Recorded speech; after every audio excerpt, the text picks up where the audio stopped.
Barry, you're up against another kind of formidable manager on Sunday. Are you looking forward to that? Brendan Rodgers has got this incredible derby record, 2 defeats in 21. Is that a challenge personally that you're looking forward to as well? It's not about me. It's us as a group are looking forward to the challenge. Brendan's been a successful manager. There's no doubt about that. He knows the game inside out. But us as a group are looking forward to the challenge, going to Celtic Park where they've been really dominant this season, so we need to try and change it.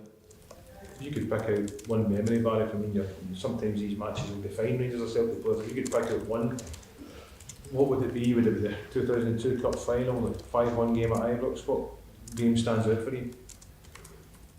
Any time we won. Yep. It's all about winning.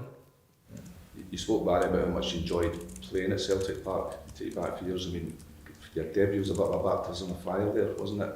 You watched Scott Wilson leaving the pitch after about 20 minutes. What's your recollections of that?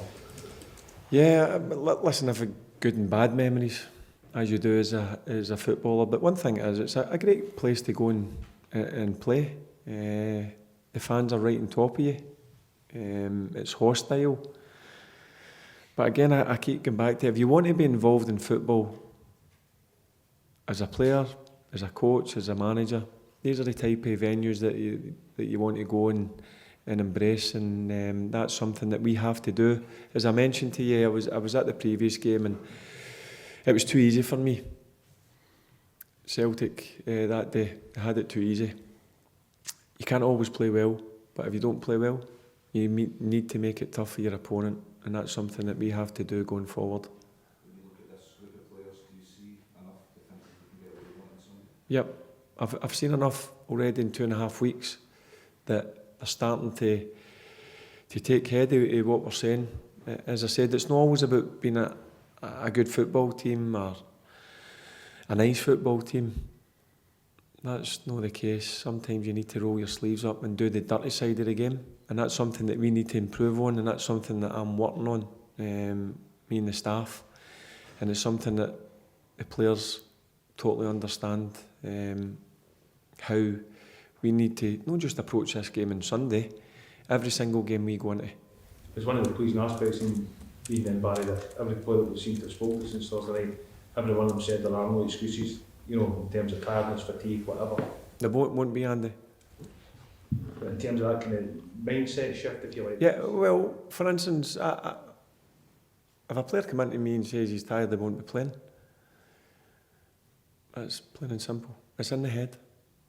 They're fit enough, they're athletes, they're well looked after, they're very professional. That's one thing I will give my group of players. And they're all desperate. So I want them to make my job hard. I want 24 players fit and available, so it gives me an issue tonight and tomorrow, because my brain will be ticking in terms of I know what formation I'm going to go.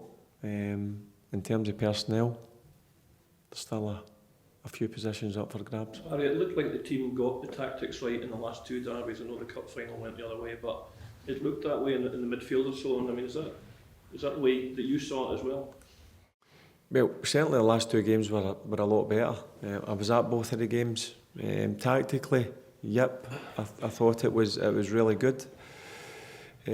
So I know you're trying to draw out what way I'm going to go. But listen, one thing we will be competitive. Barry, just a word for Nico Raskin, who's back in the Belgium squad. I think it's the first time since he came to the club, and Hamza Gaman making the Morocco squad too. Yeah, I seen Nico. I told him that's the difference that I made him in 2.5 weeks. But listen, Nico, when I first came in, I think he has so many good attributes, but also he has a few things he has to work on, and he's open to that, and I like that. And so is a number of my players. It's not about, I'll spend time with him individually. It's just Nico said a lot of football, so I can't get him.